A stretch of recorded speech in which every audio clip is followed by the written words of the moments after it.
Hey everyone, welcome back to Zeitgeist Zealots. I'm Forrest. I'm Major. And I'm Robbie. Matt. So I think today the big topic of discussion is going to be the new Suicide Squad movie, which I don't think any of us saw in the theaters. That's probably why it's flopping. I know. If I had my car, I'd totally be supporting the theater right now. I think I was just like, I know you wanted to play D&D, and I was like, okay, maybe we can like postpone it. But I think I was just like, why deal with the hassle of going to the theater? I can just watch it at home, which I think is everyone's thinking. So it's like pretty much like bombing at the box office right now. Yeah, that's really hurting theaters. But which is it's a shame, but it's also gonna happen to almost every movie. So like all movies are gonna see a dip in the overall box office numbers. Like Endgame was probably like the peak of box office, for the meantime. Yeah. It's a different experience when you go to the theater, especially when it's a good theater. Well, at least now they fixed like the whole like reserved seating, so that makes it a whole lot less pain in the ass, because now I don't have to like show up like 15 or 20 minutes early just to get a good seat. Now I can just like show up right when the movie starts. And your seat's already there. Yeah, so at least that aspect. As opposed to Black Widow, I would actually recommend seeing this in theaters. Like if you're wanting to go back to theaters, this is the movie to go back on. Yeah. Yeah, and I haven't watched Black Widow yet. No rush. Just wait till it's free. Yeah, we won't be getting a Black Widow 2. At least not with Scarlett Johansson. But you said go see it in theaters. Well, yeah, we're just not gonna get a Black Widow 2 because she's suing Disney. So yeah. Unless they finally recast her as Emily Blunt, which was like the original choice for the character. No, I think they're just gonna stick with that Anna Pavlova. Girl they set up. At least I think we can all agree this movie was eons better than Black Widow. Why are we still talking about Black Widow? Can we talk about? Can we talk about a good movie? I will say this: like Suicide Squad was. Marvel's dumb for getting rid of James Gunn.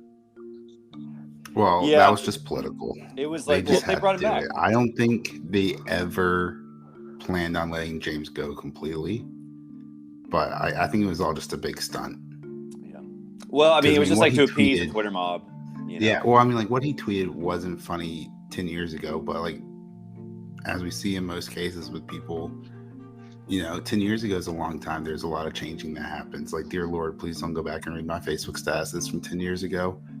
Heaven forbid if I that's really, dear Lord, that's really hurting a lot of celebrities. Just stuff that they're digging up from at the bottom of the pile when everybody was a noob to social media.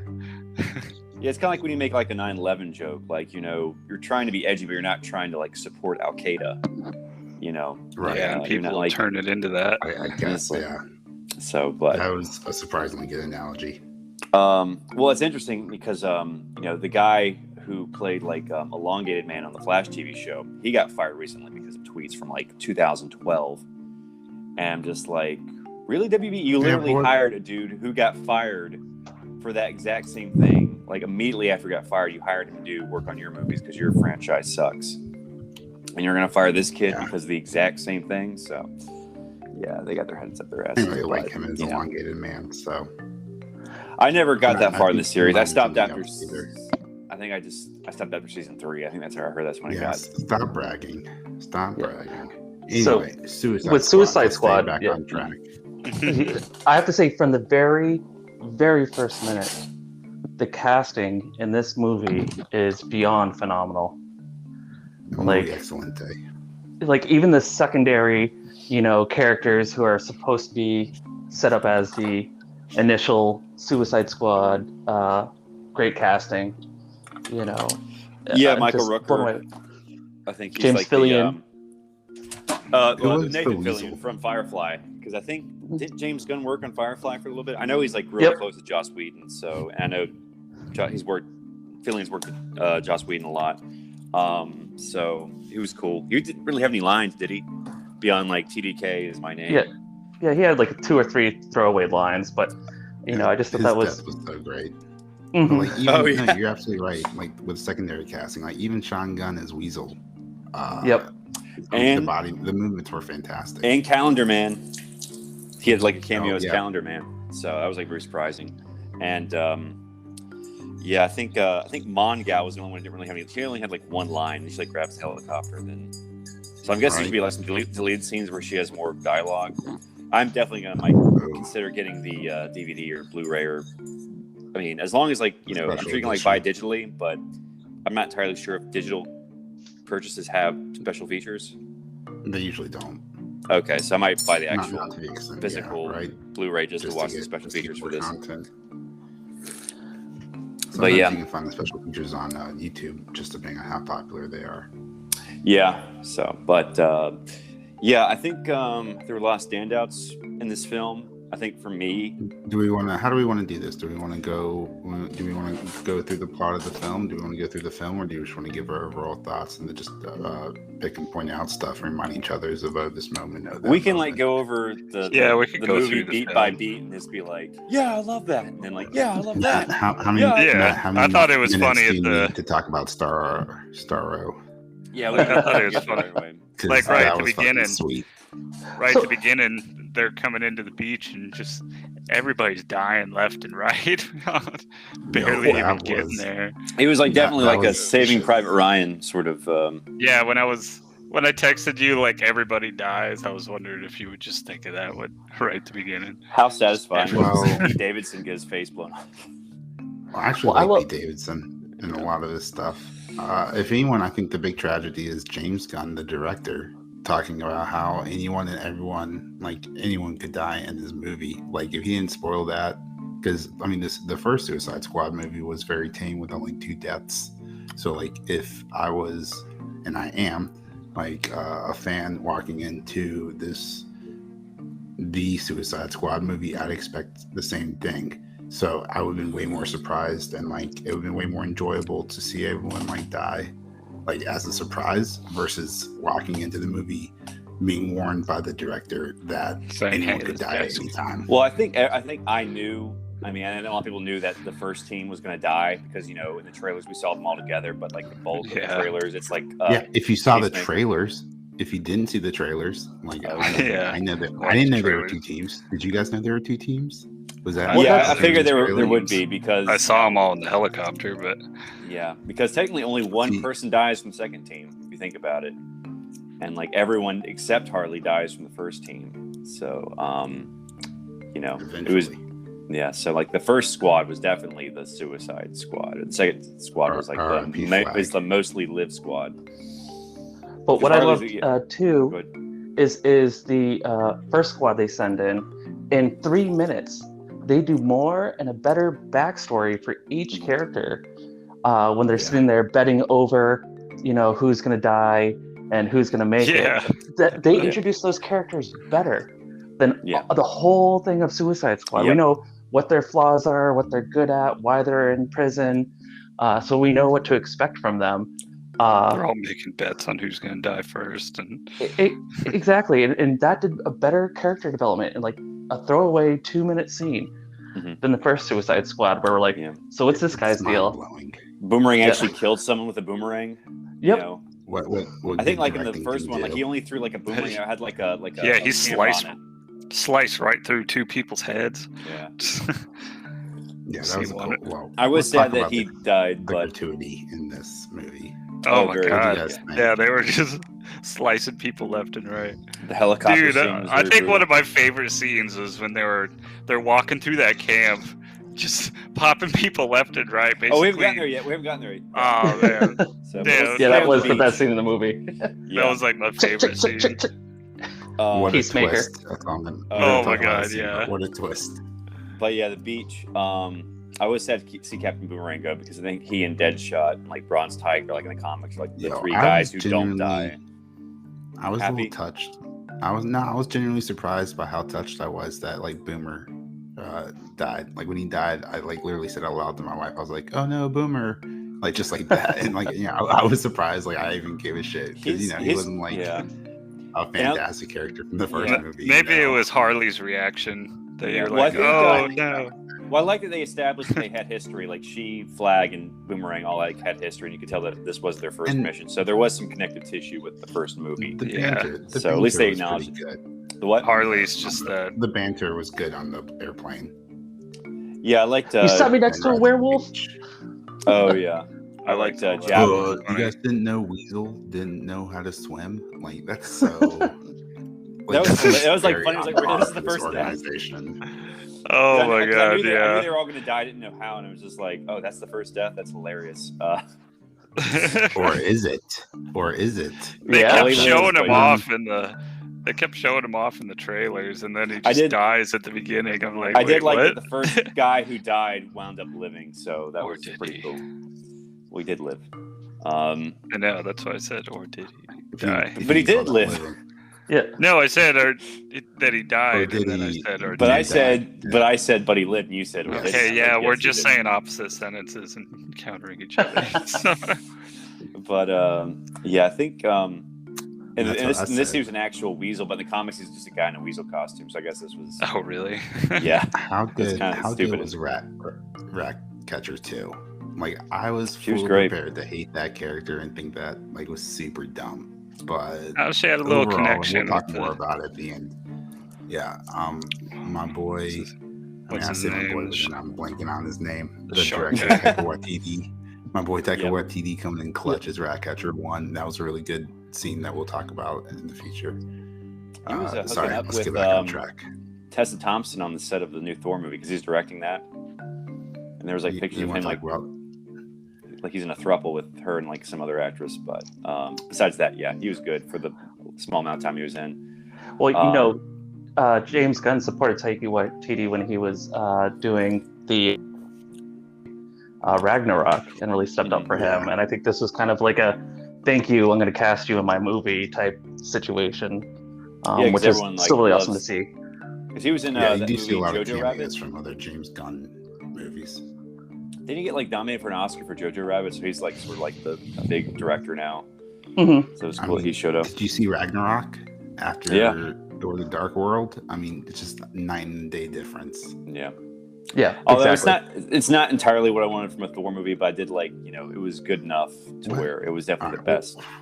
Oh, it was Planet Hulk. Someone remind me about this next time we need a filler episode. We'll come back and talk about definitely Ragnarok. The best of the 3 Thor movies. I don't think definitely that's debatable. So okay, one of so the first team dies. Movies overall. So the first team dies. We find out second team is really the real team. Yep. Mm-hmm. And Harley Quinn gets captured. Yep. So I think I'm glad what they did with Bloodshot and his daughter, how they have like an opposite relationship to One Shot Man Will Smith in the first movie. Because like I thought like the characters were almost like too similar, and then like they played into that in the intro with Peacemaker and Bloodshot. Like I think Amanda Waller literally says like the same line. They were both trained by their dad. Bloodsport. Bloodsport, sorry. Bloodshot's a Deadshot. That's Will Smith's Valiant character. But Bloodshot. Yeah, I mean Bloodsport. Now you guys. Bloodsport. That's the one thing I think. One of the few critiques I have about this movie is just that he was too similar to Deadshot. Just like him having a daughter. I like how they changed it up with like the difference between those two though, right? So whereas I think they were like so similar at first, like you see they're actually like very different. I mean, at the end it's a hero's arc, so they turn out the same. Well, the daughter had a lot more characterization than the one in the David Ayer movie, but the reasons for joining Suicide Squad was the same. Like he was doing it so I would pay for her college or whatever, but in this one was like so she wouldn't go to prison. So I thought it was a much better motivation for him than like what Will Smith was in the first one. But I was just like I just remember watching the scene, like getting ready to roll my eyes, being like, man, like they couldn't afford Will Smith back, one of the two. He's expensive, man. Idris Elba, which I mean I love, and overall I think he did like a fantastic job in it. But like just rolling my eyes, like this is the exact same character. They just couldn't replace him with like another black actor. And then like the daughter starts like cussing, and they start like yelling at each other, just cussing each other out. And I was like, oh, like this is different. And I like so that I did like that. I like that they quoted Seinfeld, like, you know, the planner in that episode. She's like, it does other things. And that was ripped straight from Seinfeld. So. Oh, really? Yeah, because it was like he buys his dad this planner. I haven't watched a whole lot of like, Seinfeld, honestly. And he's just like, how do I calculate the tip? And Jerry's just like, it does other things. And that's like a running joke in episodes. So I'm sure James Gunn got that straight from Seinfeld. You know, when they're introducing the second team, though, what I really, really loved and throughout the movie is the band Peacemaker and Bloodsport. Yeah. Oh yeah, they were definitely so a cool funny. duo. Yeah, I shoot smaller bullets. Yeah, you know. I like the rivalry. Oh man, and he did that. Yeah, he took his advice. That was pretty smart. They used his own advice against him. Yeah, I thought it was a little ironic. Yeah, I really liked Peacemaker. I'm looking forward to his TV show that's going to be on HBO Max next year. I did not expect much out of John Cena, but like, I did. He's perfect for this character. Yeah. Oh, he did a great job for Yeah, I liked all the new team or the second team, even Polka Dot Man. I think if you haven't seen John Cena, I love when just I love how Peacemaker his scenes. He's fantastic. I love how Peacemaker was kind of introduced in a way. He's just standing at attention in the doorway. Yeah. Well, I'm wondering, like, was he ever actually a criminal, or was he just like undercover as a criminal because he was working for Waller secretly? So I think he kept killing people because he saw it was the right thing to do. Is kind of what I got out of it. Yeah, except that one scene where he's like, I will kill every woman and child in here for freedom. Yeah. Like, he seems a little not all there in head. If he judged it was for freedom. Sort of like Vietnam era, like, you know, soldiers had to kill children, you know. Well, I'm sure like in any other war. I have a super special place for Peacemaker in my heart because that was actually, I think, my first name on Halo was Peacemaker. And I would kill all you guys for the peace. I would kill all the Covenant or whatever. So that was always a lot of fun. Well, it's interesting. You know, Peacemaker was originally owned by, I think, Charlton Comics, and then DC bought them. And what's interesting is, like, the Watchmen characters are all based off the Charlton character. So Comedian is based off Peacemaker. Night Owl is based off Blue Beetle. Rorschach's based off The Question. And like a few others. But yeah, he's basically the inspiration for the Comedian in Watchmen. So I thought it was interesting that they made him like a homicidal sociopath, which was basically what the Comedian is. So, so yeah, I'm looking forward to his show. Yeah, me too. But yeah, I guess the scene where they go through the rebel camp is the best scene. In the movie. I did not see that twist coming. That was great. Yeah, so they're going down the camp, just popping people one after another. This movie has a lot of comedy. They'd look over at the other guy, like, and they kept trying to one-up each other, basically. Oh, yeah. The scene where Peacemaker is stabbing the guy in the bed. Oh, yeah, just over and over. Oh, yeah. Just walking by. And then they get to the end and find out, this is a rebel camp.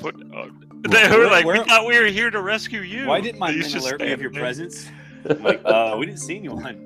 I mean, when Matt was talking about the banter between Bloodsport and Peacemaker, when they were, one-upping each other in the kills, and then I think Bloodsport calls him a show-off. He was like, no one likes to show off, and then Peacemaker comes back. Dude. It's like they do when you're showing off something dope. I was like, dude, what a good line! Like, just a perfect delivery. It was so good. There was a guy coming around the corner, and he just aims a gun right over his shoulder without even like leaving eye contact. Yeah, he's gonna be. And then he's like, if it, non-lethal. It was like non-lethal shot, and he was like exploding bullets. Yeah. So it was just like lethal every time. Yeah.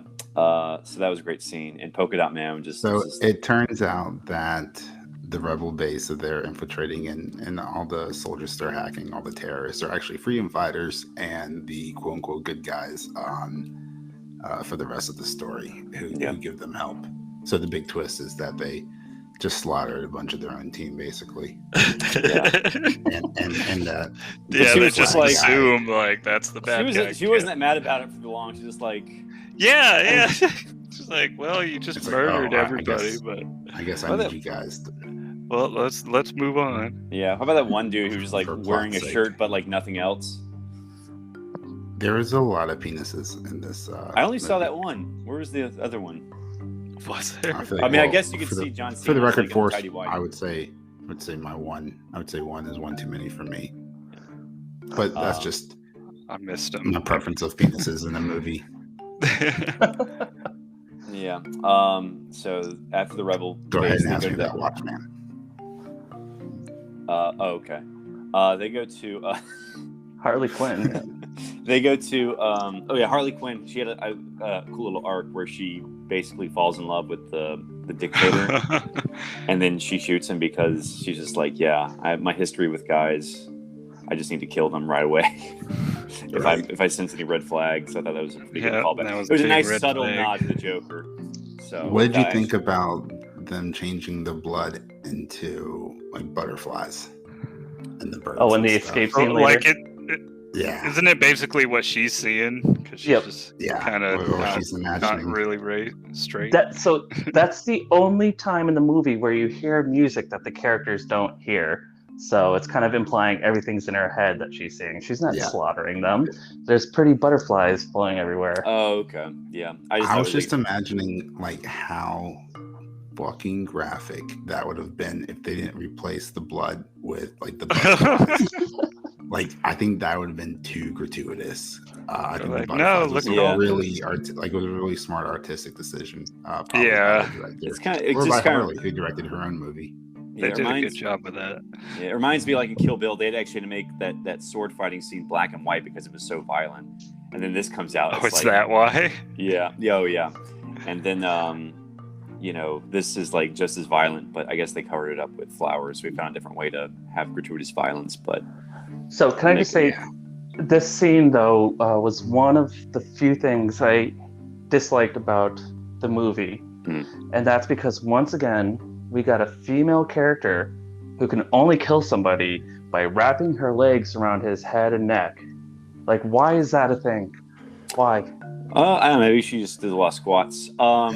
You saw her in the first movie. She's basically working out, doing all those yoga moves in that I know, but why does every female superhero have to jump up, wrap their legs around a dude's face, and do some weird move to kill him? It's in her situation, that was basically what she had, though. Matt, I agree. Matt, I agree with you, but I will play devil's advocate for a second and bring up wrestling. Like, everyone loves the people's elbow. Everyone loves a good clothesline. Everyone loves good when you run on climb up to the top of the ladder and you jump on down. It's a signature move, and that every female superhero has. Yeah, it's a lot of wrestlers. It's a signature move in the genre. Yeah, right. It's a fan favorite. So they're it's like women can't overpower men, so they gotta use their entire body weight. I guess there's probably more muscle in their legs and their arms. So But man, when she did a pull up with him on her too, though, that was kind of pushing it. I don't know if Harley could do that. But to be fair, I feel that was a nod to the first Suicide Squad, where she's in the cage and she's doing all those rope tricks and showing you how she can easily pull up and down, when she's like that. So I don't know. Yeah. But I was she did kill the guys other ways, like with the javelin and the. I was the guns. Yeah, the javelin. Carry it how? Yeah, that was a running joke from the beginning to the end. Yeah. The only thing that bothered me with the javelin was she would hit them with the side of the javelin and their face would explode. Yeah, it's not an axe. It's a sharp javelin. With the point. It's sharp, but the way she hit him, they wouldn't cut. It would have knocked them out, she needs. Oh, dude! Well, a lot of their slices, when you go up and chop somebody, they're not gonna just slice in half like butter, like they do in the movie. I just don't think the physics were right because she would hit them barely I mean, I stabbing them, yeah, but hitting them on the side, Forrest, take their face off. If you care about physics and you're still waiting to play Halo Infinite, can I recommend Rocket League to you? Okay. You and My Rocket latest League. addiction, the greatest game of all time. Trying to lead physics into Rocket League. So you gotta know the right trajectory of that ball and. So then we go. Yeah. Then we go to the club scene. That's a pun. To the club scene where we see one of the best scenes again, where Polka Dot Man is dancing with his mothers. Mm-hmm. I thought that was my hilarious. God! All those scenes are funny. I was like, wait, why doesn't he look disturbed? God, that would be creepy if he was, everybody you smiling, looked at. Like, wait a minute. I guess weird. I guess he just had to be dancing, but that was kind of creepy. I think. But even earlier, when Ratcatcher looks at him, when Peacemaker asks a question, she's like, "I thought you were supposed to be the crazy one." Damn. His entire performance was fantastic. Yeah, I would not mind a Polka Dot Man spinoff.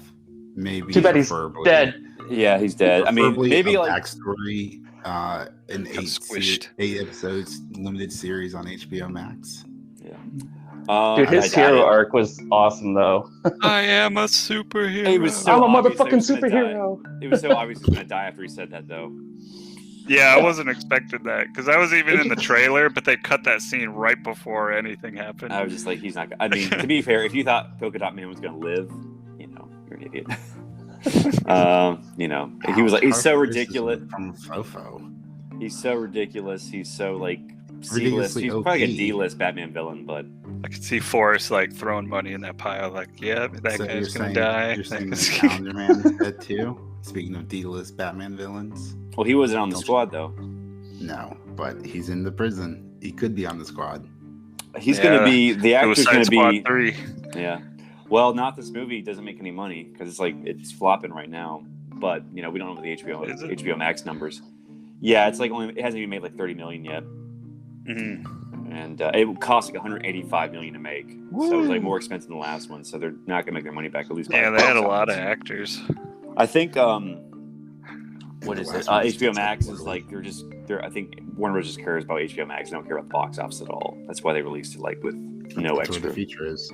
Yeah, and they had what's his name for a little bit of time, Michael Rooker. What character was that? He had the long hair. He was bouncing the ball. He didn't do anything. He just bounced the ball. So it was like that was saying he was in the movie, but just for a very short time. Scattershot. That was kind of cool how accurate he was, and he had all those bounces planned out. Yeah. So they make a gun or something. A James gun or something. Boo. Yeah, that was bad. So, where were we in the movie? They find out on the topic. The club. They find out about find Starfish. Oh, remember the Thinker's line? Like, he was like, "Do you want like a dozen rats up your ass?" And he was like, "My answer might surprise you, or my answer might not be what you expect." Yeah. So what'd you guys think? So here the squad intercepts or kidnaps the Thinker. What'd you guys think about the Thinker overall? Basically just Thinker in name only because he didn't really have any powers. He didn't like no mind control. Yeah. But to be fair, exactly? He was just a mad scientist. I think he just had like the things in his head just made him smarter. They didn't like give him mind control or telekinesis or anything like that. Yeah, I thought at first I thought they were saying he connected to the starfish with that or something. I don't know. I just felt that character overall though was just kind of there to be there as kind of like the plot advancement. He didn't do much. Plot character. He's basically just like the scientist guy who works on the character. And I think he's like just there for like fan service. If anything, his death was just as well. He was part of the whole starfish thing. I did like how Starro had a Scottish accent, like he did at the end. Remember, so that was interesting. Like Starro learned English from him, and like is mimicking him. So. Oh, I thought it was like character based, like whoever that. Yeah, Starro is actually Scottish. He's from Space Scotland. Starro's last line is like tear jerking. Yeah, too, that's movie. exactly what I was just about to say. Like, not to get ahead, but how depressing was Starro's last line? I was comfortable looking at the stars and sky. Well, to be fair, I was comfortable floating in space, looking at the stars. Well, to be fair, the astronauts, once he took over them in space, he could have escaped, couldn't he have? Because how did they get back to Earth? No, there was one remaining. They captured him. Yeah, but they remember, like in the space shuttle, like they're floating in space, and he like attached his. Yeah, so he took over all three of the astronauts. Yeah, but there's more a fourth astronauts astronaut that survived. Okay. And they show him like chaining him up and bringing him back. I could have been like he could have used like the astronauts he took over to like fight the other ones and like had himself released. But I don't know. They were in an airlock. That seems pretty hard to break if it's supposed to withstand the vacuum of space. Well, I'm just saying, like, you took over an astronaut, you could have like had the astronaut like open the airlock. You know what I'm saysaying? Yeah. Because once he takes over someone, like he has control of their bodies. This is You should it's a plot hole. Yeah. I don't know. You should probably go ahead and hop on Twitter and just James Gunn. Worst movie ever. This doesn't sound like one of our problems that we need to address here on Zeitgeist. Though. Maybe Starro wanted to take over the planet. I don't know. So maybe he did to himself. So talking about Starro, how fucking good does Starro look? Looks just like the comics. Was incredibly impressed. You know, he looks just like the Robot Chicken DC special where he showed up, like just a giant, ridiculous pink and blue, bright pink and blue starfish. So, yeah, I thought it was. I think that's one of the reasons why Zack Snyder didn't put a giant squid in his movie. Besides, it's ridiculous. Yeah, was because it wouldn't look good. But I really think, and I don't know, maybe I'm still high off of how good the smoke wolf monster looked on Loki. Adrian, what was that name? Rocky? That name? No, from Loki. The smoke monster, Goliath. Yeah, maybe I'm just still high from like how good like Goliath looked, but I thought like this giant starfish looked fantastic. Probably where a lot of the budget went to. So I will say this: I loved how the starfish looked. However, for the first time in that whole movie, they start doing one of my biggest pet peeves in that fight scene, and that is lens flares. There's 5 lens flares. There's 5 like lens flares. Whenever they like look up at Starro, then bam, you see a lens flare. It's like, no, we didn't do it at all in this movie. Why seeing. Now? Because they're. I hate lens flares. They're so cheesy and stupid. See, I guess I didn't really pay attention. Snyder fanboy. So I guess I love me some sun flares. I guess I kind of like it too. So lens flares, if you don't have them in the movie, you're an active participant in the movie. Whereas a lens flare reminds you that you're actually a person in an audience watching something that's been recorded. And I think it just totally ruins the experience, especially because it doesn't appear until an hour and 35 minutes into the movie.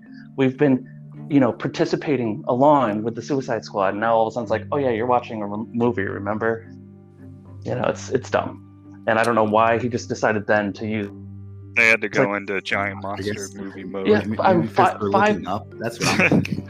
Like 5 of them. In like a 5 minutes. This man got a counter. He used all the fingers on one hand. Do you think they ripped off? See Matt sitting on the couch going 1, 2, and just violently throwing up fingers as the lens flares are going about. Just one hand like grabbing a beer, and the other hand just violently having fingers at the screen. When the starfish, 4 James Gunn. The starfish turned into. Do you think they ripped off the face hugging from Alien? Or do you think that came before? I mean, maybe they ripped off in multiple the source material. Old movies, isn't it? Yeah. No, they ripped it off from Rick and Morty. Guys, season 4, there was the face hugger episode. Oh yeah, Rick and Morty did that too. That's my being facetious voice for the 5 people listening to the podcast. I think we've seen it in comic books before, but definitely the aesthetic of it, the way they did it, is very reminiscent off of Alien. Yeah, so I think that was definitely a nod to that. Because there's other ways there's a big giant hole called a mouth. I mean, that's the best way to get in. Like, where else are they going to go in? Through the belly button? Through the groin? That's just inappropriate to have a star lashed around people's groin. Although I think that'd be a lot funnier. That'd be a much better Rick and Morty episode. Butthole, If they all attach to the groin area. Yeah, instead I of think the face. Yeah, definitely the best Alien movie we've had in the past 10 years. So. Or maybe 20 since Aliens. So burn. All right, so we probably missed. We skipped over a lot. We were at the how far back did you guys call the spear being the final blow? Chekhov's gun, my friend. Though. It was though. Yeah. It was stabbing the starfish in the eye. But that was one of my favorite parts because you expect the eye to explode or whatever, but like that part of your eye is just like liquid. Oh my god! She just went in there to stab and want to explode the eye, but then she just jumped into a pool. But it was definitely the rats that killed Starro. At least in my opinion. Yeah, I didn't know. It looked like the rats were doing real damage. Definitely finished it off. Yeah, I had no idea how they were going to beat Starro. They just seemed like so outmatched. But then, like, I like Ratcatcher's line. Like, the city isn't yours or ours; it's theirs. And like all the rats come out of nowhere. But I did like rats. Yeah. But anyway, I'm looking back to. We forgot the whole tower scene. What was that tower? Jotunheim. Yeah. Jotunheim. Oh. I think it's from the comics too. There's like their first mission in the comics is to infiltrate a place called Jotunheim, but it's like in a country called Karak, which I wonder what country that could be a allegory for.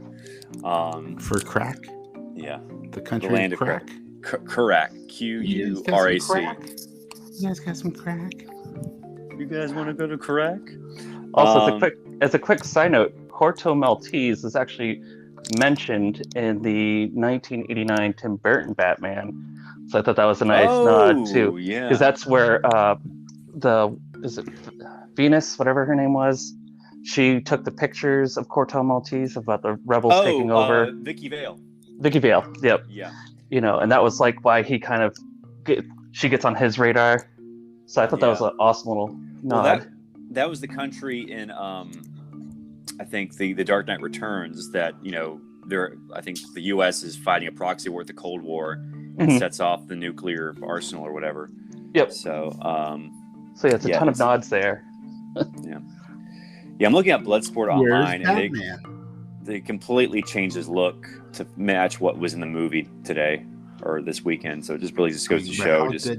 How good did he look? Like when he was like fighting off like all the little mini Starros and trying not to get infected.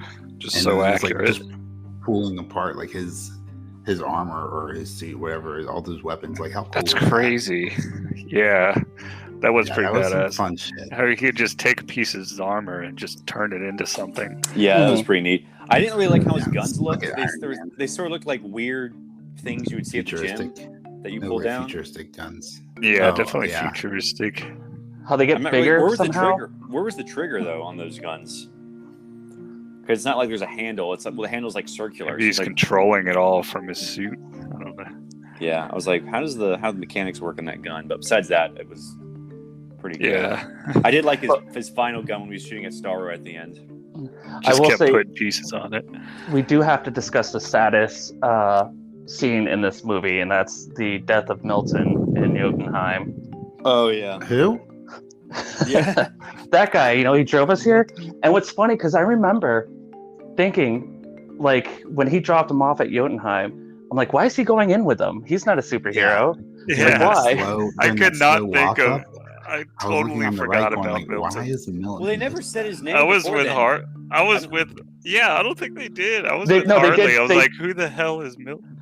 They did when she's saying, our friend, our driver Milton, when they're first, setting up to meet him from the rebel base, like, our friend Milton will pick you up here and he'll drive you into the city. It's just like a throwaway quick thing. Oh wait, yeah, I think they were just like when they killed everyone around him because he's like driving. They're playing that song, The Point of No Return. Yeah, he's listening to it, and then I really like that transition scene, like the clouds are going over the island. It seemed like a vacation movie. But besides that, I really like that transition after Polka Dot Man sees his mom for the first time. So he's listening to that, and they kill everyone around him in the van. Then they're just like, "Are you Milton?" And he's like, "See." Oh yeah, that's right.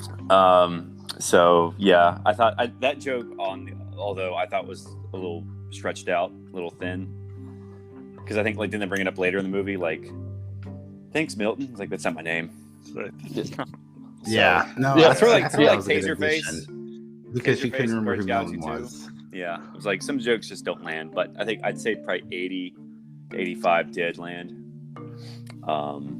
So the tower. Okay, we got to talk about the big betrayal scene when they find Starro. Yeah. So Peacemaker is actually tasked with a submission to make sure that no data or information gets released to the public or gets out. Mm-hmm. Like their job, she says from the very beginning, like their mission is to destroy the database and the headquarters of Jotunheim.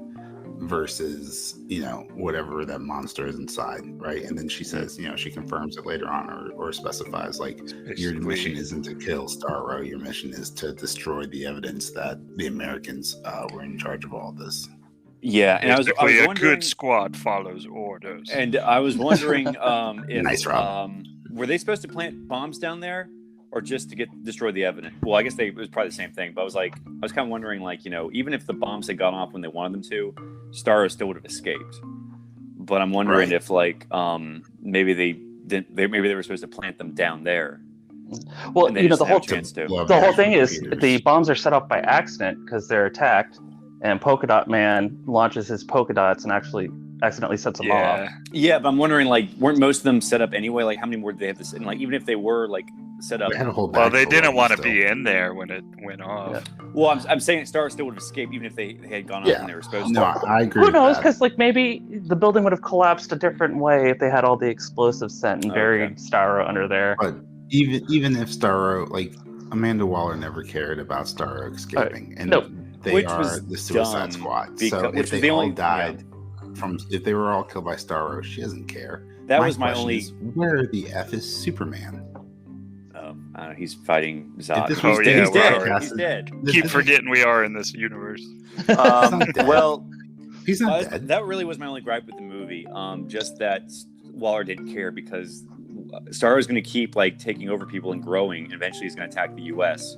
So why wouldn't she want them? Why wouldn't she at least, like, call a nuclear strike? I mean, I guess there's, like, some international. Well, I mean, you can't call a nuclear strike on an opposing yeah, but she wouldn't just be like, don't do nothing, turn around. She would probably, like, because eventually the Starro was going to attack the U.S. But I guess maybe she thought, like, another day, another fight. But, well, I mean, you have Superman, who I'm saying, but they have no control. The U.S. has no control over Superman, though. So, like. But you could. Why would but Superman would at least attack or try to stop a space starfish. But you wouldn't wait for him to grow bigger and more powerful, though. You would want. Well, maybe there was a giant freshwater tuna attacking Gotham that day. Yeah. So other shit's going on in the planet. But that was probably my only issue. I mean, I guess they needed, like, a reason, for, like, the villains to become heroes. But it seems like sort of. Yeah, I mean, the movie has to happen, right? I mean, why have a Suicide Squad at all? Because Superman exists in the universe again. So, like, why even have a Suicide Squad at all? But the movie has to happen, so it needs to be. I took issue with Harley Quinn, because she has that chip in her head. And why, when she's captured and then, like, they're no longer doing surveillance on her, like, why didn't they blow up her head at any point during this? Right. Well, remember they said they were like something was blocking their communications. I think even Rick Flag didn't know she was alive. So that's a good point. I love how she got out. They're still trying to save her. You guys are gonna save me. There's so many good moments in this. I can go back inside. Bird. Yeah. Bird. Very Harley Quinn. Oh wow, we're almost at, like, 155. Okay, let's talk about. Y: The Last Man real quick. So, trailer just dropped, and this has been in, like, I don't know if it's post-production hell, but they've been talking about having this comic book made into a TV series for several years now. And I know COVID kind of affected it a little bit, but the trailer finally dropped. It's going to be on FX, which usually does, some really good stuff. So that has me excited. Clearly, some great stuff. But it is one of my favorite comic book series. It's definitely like a gateway comic. Vaughn is one of my favorite, comic book guys, and to see his work finally make it to, TV is great. Vertigo, right? Yeah. I think definitely when I was getting back into comics at the tail end of, like, high school, I think the Vertigo stuff, like Y: The Last Man, Preacher, Transmetropolitan, The Sandman, really sort of, like, The Invisibles, DMZ. I never read those, but I think, like, those three were, like, sort of the goal, or those four were, like, sort of the golden standard. And, like, hey, comics are more than just, like, superhero stuff, and they can be, like, sort of like as a way to tell interesting stories that you probably wouldn't see on TV, and you have, like, the visual aid that you don't have in just reading books. So I think those sort of stories, like, definitely showed me, like, oh, comics are really cool. Yeah, back in late 90s, mid 90s, Image pops up, and then all of a sudden Vertigo, and then you have Dark Horse, and you have these stories that wouldn't get told by DC or Marvel, even though parts of them are DC and Marvel. But they've always been my favorite. But yeah, the trailer, out of that whole 2 minutes of the thing, everything looks great. The only issue I take is there was one scene with Agent 355, and she's attacking somebody, and just seems very, I don't know the actress, and she just seemed very phoning it in. Oh, okay. So I'm worried to see how Agent 355 is portrayed in this. But overall, I'm super excited. Yeah, they seem to be hitting all the right beats. They're saying most of the world's engineers, pilots, and doctors are men, and the power plants are failing because most of those are most of the employees there are men. So and that's one of the first things that would happen if human beings left the planet immediately. No one's there to man the power plants, so they're going to explode after a while. So there's a lot of things that would go to shit, besides planes crashing, not their, But I like how too in the trailer, at least, they don't shy away from just like in the show The Leftovers, showing car crashes all of a sudden and showing the planes falling from the sky, just showing how cataclysmic of an event it is. Yeah. And not just having somebody watching TV coverage about it, which some shows would do, be like, oh my God. 30 days ago was day 30 of this. I don't think they're going to show the women who are pregnant with boys giving birth prematurely, though. That might be a little too much. I agree. Yeah, it is FX, after all. Yeah. But why don't you guys break down kind of why the Last Man story arc is? Basically, I'll let Matt explain it. Not spoilers, but no spoilers. Basically, a general gist. From the very beginning, there's this cataclysmic event, and all men are killed off, just drop dead. Well, every male mammal with a white chromosome. Oh, so it's literally. So it's not just men. It's animals. Animals, everything. So everything. So why is? Well, that's the whole thing. We spend the whole comic book trying to. We try to find the whole comic book figuring out why the main character is still alive, and also why this happened. So that's kind of the whole comic book series. It's him traveling around. This character, he is a street performer. He's a magician who has a pet monkey, and escape artist, I think, right? Yep, escape artist. And so he's basically the protagonist. And the reason he becomes an escape artist, you find the comic, is really sad. But I won't spoil that. Yep. So I think, I think they recast the lead. I think originally it was supposed to be some other guy called it was some guy can bury something, and he was in Dunkirk and Chernobyl, but they recast him. I think the new lead seems pretty charismatic. I think he'll do a good job. My only, I think, not gripe, but I think the sister looks a lot younger than the brother. Is it Y, the Last Man? Yeah, the letter Y, because Y chromosome. The letter Y, not. Oh. And his name's Yorick, so starts with Y. But yeah, I'm looking forward to it. I mean, if they adapt it correctly, and if they're just faithful to the comic, it can be a big hit, I think. Because we got this society of neo Amazons who want to they remove one of their breasts, and they're sort of like a militaristic cult sort of society of women. Israel gets heavily involved. Yeah, because they have the most dangerous women on the planet. So they sort of become a world power. Just pretty much a lot of interesting post-apocalyptic stuff. World building. Yep. Yeah. So I'm looking at the trailer right now. Yeah, so it should be pretty good. I think I don't know. I mean, I'm very interested to see how they're going to handle the transgender question, because I would assume transgender women would still have a Y chromosome, so they would probably die in this scenario. But that's a major hot potato they're probably juggling with. Yeah. So I'm interested to know how they're going to deal with that. I mean, you would think logically they would die too, but maybe they'll make some reason they had enough estrogen in their body where they were able to survive, something like that. So it's probably just best not even, because the comic, I don't think even acknowledged it. I don't think.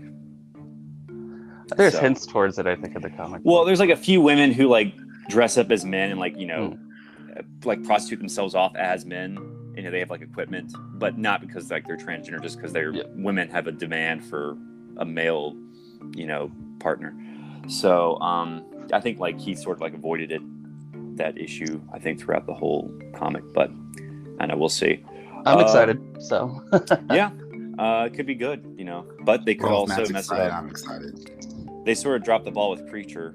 Not dropped the ball. They just sort of adapted it in like a really strange way. Yeah, they started like on comic book 5, you know, and then came back to 1, and then like it was just all over the place. Well, it was just like the first season was like a prequel to like even before the events of the actual comic started. Like it shows him like, you know, what happened before that whole town was destroyed, and it's just like we don't want to like just tell the story from the comic. Like, you know, we don't need to see the prequel, you know, just but I don't know. I think the third season was a big improvement. The second season was okay. I think like the casting was good. Like the guy who played Cassidy was really good. The guy who played Air Star and Jesse. I love the casting. But and the Stand Up Killers, I think so. Like, yeah. I think I never even finished it. I just, you know, it's a little too strange. But I don't know, maybe I'll get around to finishing it eventually. But The Boys is a much better, I think, adaptation of the con. It's probably like the best non-DC Marvel live action superhero. When's The Boys coming back? Probably later this year and early next year. Well, I think almost finished filming season 4, so. Well, they got to do season 3 though first, right? Well, season 3, sorry. Okay. Okay. Yeah, I think we're past time. Yeah, and we're over at like 50 minutes, so we can talk about Rick and Morty later. You know, maybe we have like a Rick and Morty special, but like I think we're at time. So talk about 2 episodes next time. Yeah. All right. Oh, I'm Forrest. I'm Major. I'm Robbie. Matt. All right, we'll see you next time. Bye-bye. Thanks for listening, guys.